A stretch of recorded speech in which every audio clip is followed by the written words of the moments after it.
السلام علیکم۔ سرفراز احمد پاکستان کا وہ واحد کپتان ہے جس نے ICC کی کسی میگا ایونٹ کے فائنل میں انڈیا کو ہرا کر پاکستان کو ورلڈ چیمپئن بنایا تھا۔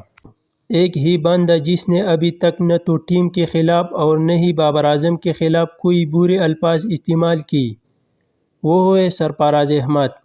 حالانکہ اس کی کپتانی میں پاکستان ٹیم نے ٹرافی بھی جیت لی ہے۔ سرفراز احمد کی قیادت میں کراچی وائٹس کی ٹیم نے قائد-اعظم ٹرافی جیتنے کے بعد پاکستان کپ میں بھی سیمی فائنل میں جگہ پکی کر لی۔